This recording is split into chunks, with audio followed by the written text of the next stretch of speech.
예, 7개 부처 장관 후보자에 대한 인사청문회가 어제로 마무리됐지만 뒤끝이 개운하지 않습니다. 특히 박영선 중소벤처기업부 장관 후보자 청문회는 결국 한국당이 보이콧을 선언하면서 파행됐습니다. 다른 후보자들도 청문 보고서 채택이 연이어 불발되면서 청문회 무용론까지 불거지고 있습니다. 한편 박상기 법무장관은 김학의 전 차관 사건의 재수사 방식과 관련해 특별수사단을 구성하는 쪽으로 방향을 잡았다고 밝혔습니다. 현근택 더불어민주당 상근부대변인 박정아 전 청와대 대변인과 함께 주요 전국 현안들 살펴보겠습니다. 두 분 어서 오세요. 네, 안녕하십니까. 어서 오십시오. 예. 자, 3일 연속 청문회 두 분 잘 보셨죠? 네네. 예. 그래서 많은 또 기대도 하셨을 텐데 국민들은 어떻게 보셨는지 모르겠습니다. 실망했던 분들도 굉장히 많고요. 일단 총평. 한마디로 얘기하면 이제 소문난 잔치 별로 먹을 게 없다라고 얘기할 것 같습니다. 여당이 그 정도로 평가를 하시는 겁니다. 왜냐하면 기본적으로 아마 이제 의혹 제기 수준이 기존에 이제 언론에서 나왔던 얘기들이었던 것 같고요. 근데 해명들도 보면 대부분 뭐 언론에서 기존에 이제 해명했던 부분인데 죄송하다, 뭐 사과하는 정도라서 지금 말씀하신 것처럼 이제 청문회 우리나라의 청문회 제도 자체에 사실은 좀 제도를 변경하자는 게 계속 나왔거든요. 이거 어찌 보면 이제 미국식 제도를 도입한 건데 미국은 굉장히 뭐 한 6개월, 1년씩 FBI에서 수사를 하고 뭐 조사를 하고 그다음에 이제 어찌 보면 다 이 조사를 마친 상태에서 오기 때문에 이제 청문회 자리는 그야말로 이제 정책 검증이 되는데 우리나라는 뭐 이런 기본 조사가 제대로 안 되다 보니까 오히려 뭐 도덕성이라든지 이런 윤리적인 걸 더 집중하다 보니까 오히려 정책 검증을 할 시간이 없는 거거든요. 그래서 무용론보다는 제가 보기에 제도를 개선하는 방향으로 가는 게 맞다라고 솔직히 여쭤볼게요. 네. 정말 이 정도일 줄 몰랐다 하는 후보 7명 중에 누구 한 명만 뽑으시면 굉장히 어려운 질문인데요. 예. 예. 사실은 어찌 보면 이제 뭐 도덕성이라든지 이런 것보다는 결국 재산 부분보다 카이스트 교수님 그 부분이 제가 보기에 약간 윤리적인 문제가 될 것 같아요. 왜냐하면 결국은 이제 출장을 갈 수는 있는데 조동 후보자 말씀 그렇죠. 예. 그러니까 연구비라는 게 국비잖아요. 네, 그걸로 이제 출장을 가서 뭐 인정하셨어요. 본인이 죄송하다고 뭐 어쨌든 입학식 갔다 그랬는데 이게 어찌 보면 이제 과거에 많이 관행처럼 이루어져 오지 않았나. 교수들이 이제 출장 명목으로 가면서 개인적인 사적 업무를 하는 우리가 이제 지금 이제 시도의원들이나 아니면 국회의원들 이제 외유 간 때 그런 얘기 많이 하잖아요. 외유 가는데 개인 뭐 지난번에 도의원도 갔는데 예. 자식을 보러 간 거 아니냐 이런 얘기가 있어서 이런 부분은 아마 그전에는 많이 논란이 안 됐는데 아마 교수다 보니까 논란이 되는 것 같은데 뭐 사과는 했습니다만 약간 의외의 부분이었던 것 같습니다. 뭐 예견됐던 상황이라 크게 뭐 결과에 대해서 근데 우선은 그 청와대가 일단 검증 단계에서 초기에 그 김현철 통일부 장관 후보자의 막말 논란 나왔을 때 이 정도는 다 알고 있었다라고 좀 얘기를 했잖아요. 그런 상황이면은 사실은 그전에는 늘 말씀드렸지만은 그 국무위원 후보자들에 대한 자료성 검증은 이미 청와대에서 다 알고 있고 문제는 청와대에서 판단의 문제거든요. 기준은 이 정도 상황에 우리가 내놓을 수 있다 없다라는 걸 판단해야 되는데 청와대 대변인이 그런 식으로 답을 하는 순간 이미 내용은 알고 있었고 어떤 상황이든 그냥 그전처럼 청문 보고서 채택 여부와 상관없이 임명 강행하겠다라는 의지를 보인 거라서 크게 뭐 놀라운 결과는 아니지 않나라는 생각이 들고요. 뭐 좀 전에 우리 현 대변인 말씀 주셨지만은 제도적 개선 얘기하는데 저는 좀 더 궁극적으로 차라리 이럴 거라면은 미국의 뭐 엽관제처럼 차라리 책임질 수 있는 그 임명 자리는 대통령이 아예 책임지고 다 임명을 하고 그 모든 결과에 대해서 나중에 그 대선 때 국민들부터 평가를 받는 게 낫지 않을까라는 생각이 들어요. 이렇게 아무 의미 없는 청문회에서 시간 버리고 예산 버리고 뭐 이럴 필요가 있나라는 생각이 듭니다. 그래서 오늘 아침 어떤 신문에 보면 산무 인사청문회 얘기를 했더라고요. 그러니까 무치해서 그 후보자들은 전혀 부끄러움이 없고 그다음에 무능해서 청문위원들은 전혀 날카로운 질문을 하지 않았고 무시해서 임명권자 청와대는 전혀 이런 거에 대해서 개의치 않고 이런 청문회 뭐하러 하느냐라는 얘기가 나올 수밖에 없는 상황이지 않나. 근본적으로는 제도적 개선 여러 번 해왔고 대통령께서도 공약으로 뭐 5대 원칙 말씀하셨고 이후에 상황이 조금 여의치 않다고 하시면 다시 7대 원칙 말씀하시고 했는데 뭐 그런 것들이 지켜지지 않을 거라면 지금 차라리 솔직하게 얘기해서 아예 그 근본적인 변화를 모색하는 게 오히려 지도자다운 모습이고 그다음에 오히려 그게 바람직하고 궁극적으로 정권에 대해서 책임지는 모습 아닐까라는 생각이 듭니다. 제가 한 가지 조금 이의라기보다는 말씀드리면요. 미국식 말씀인데 미국은 사실은 한 6개월 이상 그리고 한 230개 이상 항목에 대해서 사실은 FBI와 의회가 협조해서 가거든요. 근데 우리나라는 청와대에서 이렇게 공직 임명되면 그분한테 이제 뭐 180여 가지에 대해서 질문지를 보내요. 그럼 그분이 이게 답변하는 식이거든요. 그거에 대해서 검증은 물론 청와대에서 하긴 하지만 그거를 수사기관이라든지 아니면 뭐 세무당국이라든지 종합해서 하는 게 아니라 어찌 보면 본인의 답변을 위주로 하는 거라서 시간적으로 그렇게 많지 않거든요. 그러니까 말씀처럼 청와대에서 이 모든 의혹들을 다음에도 불구하고 이렇게 했다라는 건 제가 보기에는 약간 어폐가 있는 것 같습니다. 아니요. 네. 분명히 그게 있어요. 그러니까 지금도 살아있는지 모르겠지만 과거에는 그 소청문회 비슷한 제도를 합니다. 그러니까 청와대 내에서 모든 자료에 대해서 그리고 자기 검증 절차 서류 제출된 거 가지고 기본적으로 경찰, 검찰, 그 국세청 등에서 검증을 하고 난 다음에 그 결과에 대해서 후보자들을 대상으로 해서 청와대 내부에 있는 실장 수석급들이 한번 이런 디베이트를 해요. 그렇게 걸러지고 난 다음에 그 결과에 대해서 대통령께 보고를 드리고 사실은 후보자 지명을 하는데 대통령이 전혀 안 볼 수 없잖아요. 보통 통상의 경우 지명 발표 이전에 대통령 면담 같은 거 합니다. 이런 과정 중에서 그러면은 저 사람이 과연 갈 수 있느냐, 못 가느냐라는 판단을 해줘야 되는데 저는 여러 의혹이 있음에도 불구하고 이거는 역시 청와대가 그냥 가도 된다라는 판단을 했다고 보여져요. 제가 말씀드린 거는 당연히 자료가 오면 경찰이라든지 검찰이라든지 세무서에 당연히 보내죠. 그리고 확인을 하는데 결국은 본인의 답변한 자료, 그러니까 예를 들어 재산 부분이라든지 그러면 세세하게 어떻게 취득했다든지 뭐 애들 뭐 유학부라든지 이런 거를 세세하게 볼 수는 없다는 거죠. 그러니까 결국은 본인이 먼저 밝히는 게 우선이기 때문에 그렇게 시간적으로 뭐 미국처럼 6개월 이렇게 시간 두는 게 아니기 때문에 그 말씀 맞는 그렇죠. 것 같아요. 제도적 한계가 있어 보인다는 거 분명 맞고 같고요. 공평한 진행을 위해서 아까도 우리 부님한테 여쭤봤으니까 야당의 주장과는 상관없이 참 이 후보자는 좀 문제가 있었다. 뭐 개인적으로 한 명만 꼽아주시죠. 너무 여러분들의 얘기가 많아서 뭐 그런데 저는 뭐 아까도 말씀드렸지만 사실은 지금 우리 남북 관계가 제일 중요한 상황이고 한미 문제도 좀 갈등이 좀 노출되고 있는 상황인데 김현철 후보자 같은 경우가 제일 좀 문제가 좀 있지 않나라는 생각이 들어요. 그러니까 그 개인적으로 무슨 그 서초구 방배동의 일대에 있는 그 부동산 관련해서 다운 계약서가 뭐 4건인지 8건인지 모르겠습니다만 그런 개인 비리 이전이라도 그 이전에 있었던 수차례 막말들 그리고 차라리 소신 있게 청문회에서 나는 이렇게 생각했기 때문에 이런 얘기를 했노라고 소신 있게 얘기를 하면 좋은데 또 청문회에서 완전히 태도를 또 바꿨어요. 그러면 저 도깨비 같은 북한을 상대하는 장관께서 이렇게 소신을 쉽게 바꿀 수 있으면 차라리 자기 원칙을 지키고 얘기를 했으면 좋았을 텐데 라는 아쉬움이 남더라고요. 알겠습니다. 이 후보자에 대한 이야기도 해봐야 될 것 같습니다. 박영선 중소벤처기업부 장관 그렇죠. 후보자 하이라이트였죠. 청문회 아무래도 가장 하이라이트가 아니었나라는 생각이 드는데 어제 결국에는 막판 저녁에는 파행이 됐습니다. 그렇죠. 어떻게 보셨습니까? 어제 청문회. 결국은 이제 뭐 오전에는 뭐 자료 제출 여부로 공방을 하다가 결국에는 저녁에는 이제 뭐 자료 제출 이후로 파행을 했지만 사실은 어찌 보면 이제 황교안 CD 얘기가 나오면서 파행이 됐다고 보는 게 맞는 것 같고요. 사실은 어제 모든 이슈들을 다 빨아들였죠. 그 어쨌든 진실 공방으로. 근데 그것도 본인이 얘기한 게 아니라 이제 이용주 의원이 질문하니까 그에 대해 답변하는 식으로 얘기한 거거든요. 이용주 의원이 또 우리 당도 아니고. 그래서 본인이 어쨌든 그 당시에 법사위원장이었고 계속 뭐 그 역할을 했기 때문에 어쨌든 지금 현재 논란의 중심에 계속 논란이 될 것 같습니다. 시청자들의 이해를 돕기 위해서 저희가 이 영상을 좀 싱크를 준비를 해봤는데 한번 듣고 관련 내용 좀 이어가도록 하겠습니다. 들어보시죠. 제보받은 동영상 CD를 꺼내서 황교안 법무장관님께 이것은 제가 동영상을 봤는데 몹시 심각하기 때문에 이분이 차관으로 임명되면 이거는 문제가 굉장히 커질 것으로 보입니다. 그런 CD 본 일이 없어요. 위원장실에서 위원장실에서 나한테 CD를 보여줬다고? 예, 그렇게 얘기를 하던데요. 그런 식으로 예. 그거 나는 그런 일이 있기가 난 내 기억은 없어요. 산자위 후보, 그러니까 중소벤처기업 장관 후보자의 인사청문회 과정에서 갑자기 김학의 전 차관의 성접대 의혹이 이렇게 불똥이 튀었잖아요.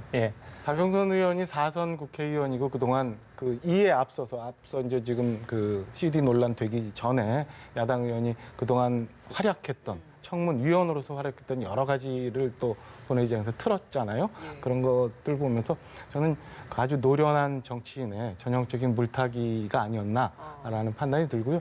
조기 지금 박영선 후보자의 답변 그리고 황교안 대표의 답변 이후에 다시 또 박영선 후보자가 말을 좀 바꿔요. 뭐 보여줬던 건 아니다라는 식으로.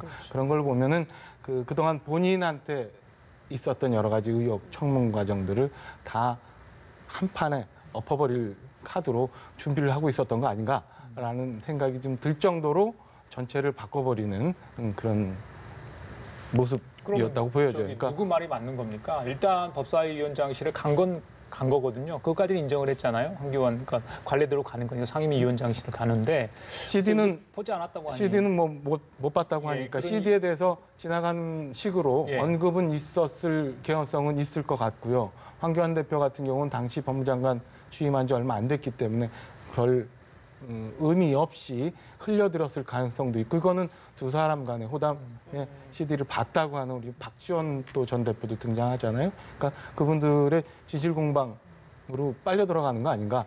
저희가 이제 외부에서 알 수 있는 문제는 아니기 때문에 예. 그런 생각이 들어요.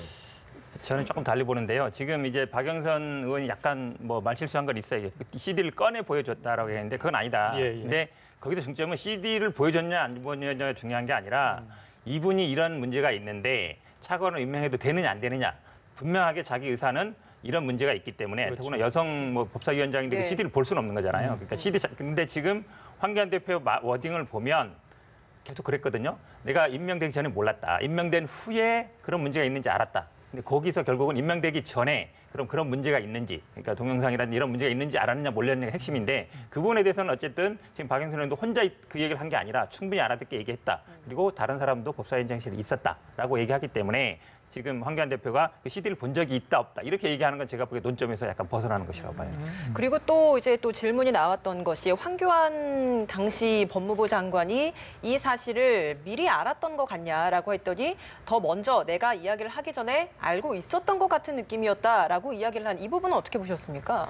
글쎄요, 그 법무장관으로서 저는 뭐 두둔할 생각은 없습니다만 예. 법무장관으로서 지나가는 얘기 정도로 전혀 의식을 하지 않는 상황에서 몰랐다라고 하는 건 아닐 수 있다는 가능성은 있는데요. 구조적으로 지금 여당에서 몰아가고 있는 것처럼 사실은 본질과 상관없이 그러면은 그 김학의 차관을 누가 임명을 했느냐. 그럼 당시에 장관으로서 그걸 알았느냐 몰랐느냐라고 하는 근본적인 문제로 들어가면 우리 같은 그 과거 상황에 있어서 과연 차관을 임명하고 차관을 선택을 하는데 장관이 모든 걸 다 개입할 수 있는 구조였느냐라는 점에서는 한번 되돌아볼 필요는 있을 것 같고요. 이런 점에서는 글쎄요. 동영상에 대해서 존재에 대해서는 첩보 형식으로 지나가는 형식으로 인지는 하고 있을지언정 저게 저렇게 심각한 상황이라고까지는 몰랐을 가능성도 있다라고 보여집니다. 예. 저는 좀 달리 보는데요. 예. 예, 왜냐하면 두 분이 아주 인연이 깊습니다. 고등학교 1, 2년 선후배 사이고 검찰에도 오래 있었고 연수원도 1, 2년 선후배 사이고요. 어쨌든 검찰에서 한 30년도 같이 해왔어요.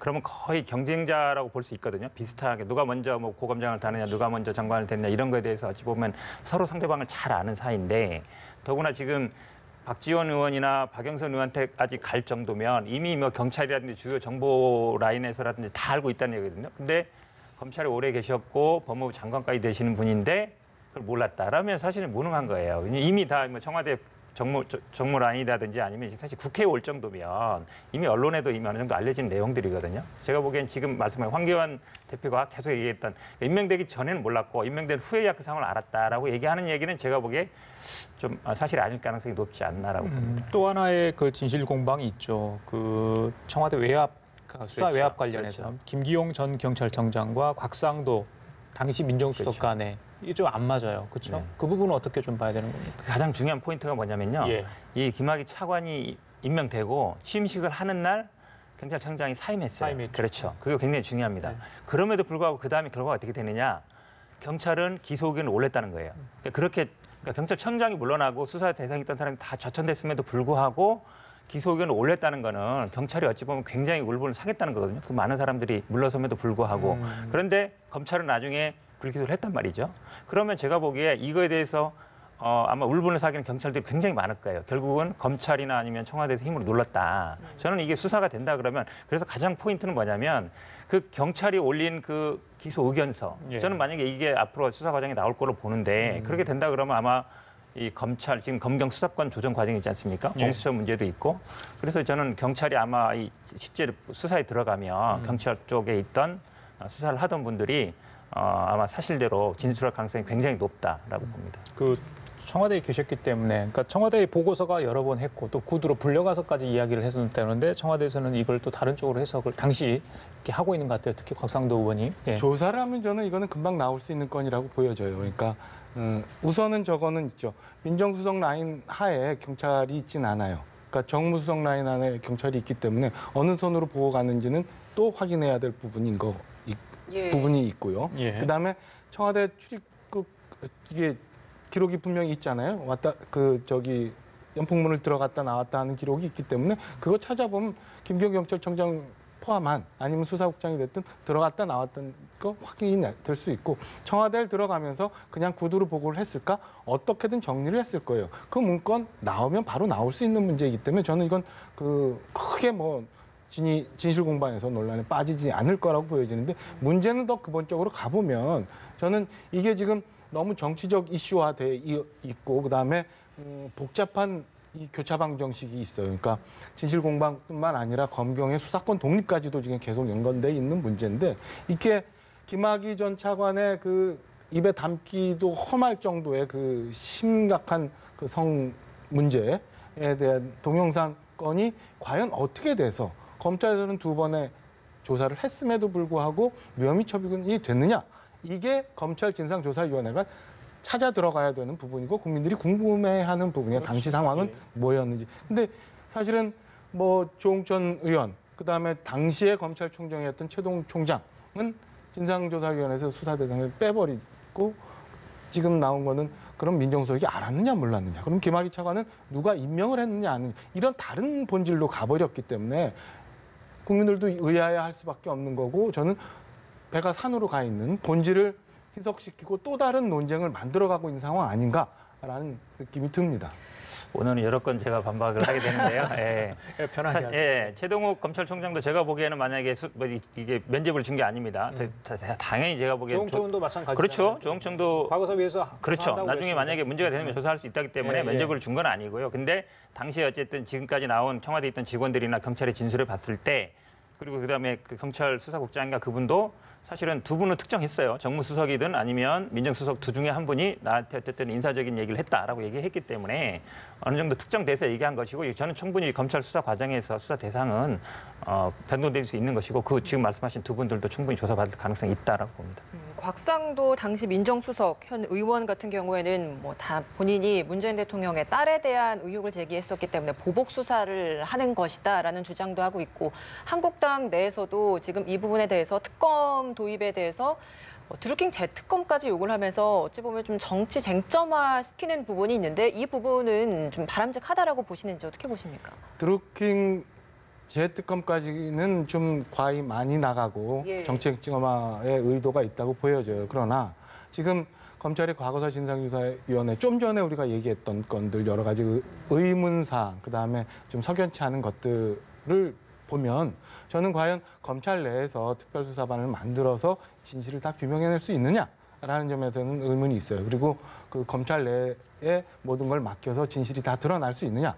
따라서 그 야당이 얘기하고 있는 그 특검에 대해서는 검토를 좀 해봐야 국민들이 그 수사 결과에 대해서 신뢰를 하지 않을까라는 생각이 듭니다. 지금 본질은 없어지고 사실은 격가지의 정치 공방이 이루어지고 있는 거거든요. 이런 점에서 저는 이 건에 대해서 국민들이 궁금해하고 있는 모든 사항을 다 드러내고자 한다면 저는 특검 제도에 대해서 고민해 볼 필요는 있다라고 생각이 듭니다. 검찰이 곧 조만간 재수사에 착수를 할 것 같아요. 이건 우리 변호사이신 현 부대님께 여쭤볼게요. 어제 박상기 법무부 장관이 일단 특별수사단 쪽으로 방향을 잡았다 이렇게 하지 않았습니까? 상설특검 그리고 특임검사 특별수사단 또 그냥 일반 우리가 흔히 말하는 특검 여러 가지가 있잖아요. 그렇죠? 장단점이 있을 것 같아요. 그런데 검찰에서 지금 특별수사단을 꾸리를 좀 가는 이유가 좀 있을 것 같고요. 각각 어떤 차이가 있는 겁니까? 가장 중요한 거는 아마 공소시효 문제. 공소시효 문제가 이제 시급하기 때문에 공소시효가 는 기소할 때 기준입니다. 3개월이든 6개월이든 기소할 때 기준이기 때문에 그 전에 이제 맞춰야 되는 게 있어서 아마 시효 문제 때문에 있는데요. 결국은 이제 우리 상설특검법은 만들어져 있습니다. 근데 이제 법무부 장관이 동의하거나 아니면 국회 요청하면 국회에서 뭐 이제 7인의 이제 추천위원을 만들어서 추천하는 과정인데 결국은 이제 변협 그다음에 대검 뭐 법원이 끼는데 국회에서 4명이 끼거든요. 그러면 이제 어느 정도 합의가 돼야 됩니다. 이건 별도의 특별 그렇죠. 상설특검법이죠. 그렇죠. 일단 개별특검법은 우리가 많이 그동안 봐온 것이고 그렇죠. 여야 합의가 돼야 되는 겁니다. 특임검사는 현직 검사만 상대로 해요. 그렇다 그러면 현실적으로는 제가 보기에 특별수사로 갈 수밖에 없다라고 보고요. 그런데 만약에 지금 말씀하신 것처럼 뭐 야당이 만약에 특검을 동의한다. 그럼 당연히 특검을 갈 수 있는 사안인데 가장 중요한 건 이제 조건을 달았다는 얘기죠. 재특검 하자. 그러니까 무조건적인 만약에 특검을 한다 그러면 당연히 여당에서도 특검 하자라고 할 것 같아요. 왜냐하면 이게 검찰이 어떤 무혐의 처분받은 거에 대해서 하는 거기 때문에 제가 보기에 이 검찰이 다시 수사하는 게 대해 국민들이 의혹이 일 수밖에 없습니다. 그리고 또 한 가지 말씀드리고 싶은 거는 경찰이 어느 정도 이 수사에 저는 관여하는 방법을 찾았으면 좋겠어요. 예를 들어서 특검을 만든다 그러면 뭐 조사관을 파견하는데 이게 가능한데 검찰만 만약에 특별수사본부를 꾸릴 경우에는 경찰이 관여하기는 좀 어렵거든요. 근데 경찰이 아마 이 부분에 대해서 할 말이 많을 거예요. 외부 인사를 배제를 한다고 그랬잖아요. 그렇죠. 그 외부 인사는 경찰이 들어갈지 안 들어갈지 모르겠습니다만. 검찰의 특별수사본부는 일단 외부 인사는 안 돼요. 근데 특검을 꾸릴 때는 이제 경찰 쪽에서 파견받는 방법이 있기 때문에 그런 면에서 본다 그러면 저도 현실적으로 특검이 가능한데 어쨌든 야당에서 그냥 특검만 동의해 주시면 제가 보기에 여당에서 당연히 동의할 걸로 봅니다. 야당은 주장했는데 사실은 여당의 답변이 아직 없는 상황 아닌가요? 조건부기 때문에 그래요. 그러니까 조건부기 때문에. 한국당과 바른미래당은 검찰 수사 신뢰하기 어렵다. 상설 특검을 해야 한다. 그러니까 특검해야 된다고 주장을 하고 있는 거고 이 건에 대해서 여당이 분명한 입장을 아직은 얘기 안 하고 있는 상황이라서 저는 뭐 여당이 흔쾌히 동의한다면 저는 이 건은 아까 말씀드린 것처럼 특검을 해야 진실이 나올 수 있고 국민들이 신뢰할 수 있을 거다. 그런 결과가 나올 거다라는 생각을 합니다. 알겠습니다. 자, 마지막으로 바른미래당 얘기 잠깐 하고 가겠습니다. 손학규 당대표를 향해서 이현주 의원이 그래서 이게 보궐선거 열심히 유세 활동을 하고 있는 당대표한테 그렇죠. 한 이야기였죠. 제가 뭐 굳이 언급하지 않겠습니다. 글쎄요. 당대표를 향한 그런 발언들 지금 뭐 윤리 제소 이야기까지 다 지금 하고 있잖아요. 징계 착수 논의. 그렇죠. 이현주 의원이 이렇게 계속 각을 세우는 이유는 다른 목적이 있는 겁니까? 어떻습니까? 뭐 목적이야 뭐 뻔하지 않겠습니까? 뭐 어쨌든 뭐 내보내달라는 목소리 같기도 하고요. 그렇긴 한데 이제 문제가 복잡해지는 게 지금 이제 패스트트랙과 관련해서 어찌 보면 이제 지금 의총에서 뭐 3분의 2 개를 받아야 되느냐 아니면 뭐 총의를 모아야 되느냐 이게 아주 이런 상황인데 더 복잡해진 거죠. 이 징계에 과연 찬성하느냐 반대느냐로 가지고 사실은 징계 자체에 대해서 반대하기는 어려워요. 근데 중징계 예를 들어 출당이라든지 이걸 할 거냐 말 거냐를 가지고 저는 아마 의견이 갈릴 수 있다고 보는데 그 패스트에 찬성하는 분과 반대하는 분들이 그래서 이 부분이 제가 보기에는 아마 바른미래당의 지금 패스트트랙과 관련된 내분을 더 촉발시킬 가능성이 높은 폭발적인 사안이라고 봅니다. 제 기억에는 저기 광명이 지역구잖아요. 손학규 대표 광명과 인연이 맞아요. 깊잖아요. 예전에 저기 국회의원 초선 당선될 때 많이 광명에서 도와주고 유세 활동을 했던 걸로 알고 있는데 그럼에도 불구하고 저렇게 그 정치적으로 갈라서는 어떤 비정한 모습을 보면서 좀 다른 생각을 해봅니다. 어떻게 보셨어요? 과거 2년 이전에 사실은 그 내가 소속돼 있는 당의 대표잖아요. 그리고 재보궐선거를 위해서 본인이 뭐 좀 마음에는 안 들지만 어떤 식으로든 하여튼 손학규 대표 스타일로 지금 선거 지원을 열심히 하고 계시는 당 대표에게 대해서 저렇게 얘기하는 거는 어떤 조직의 구성원이건 간에 바람직한 모습은 아니라고 보여지고요.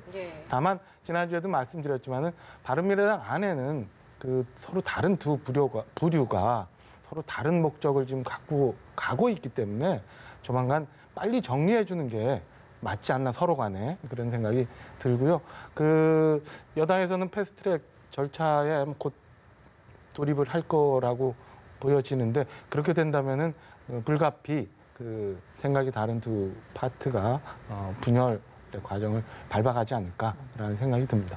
알겠습니다. 지금까지 현근택 더불어민주당 상근부대변인 박정하 전 청와대 대변인 두 분과 함께 얘기 나눠봤습니다. 말씀 잘 들었습니다. 고맙습니다.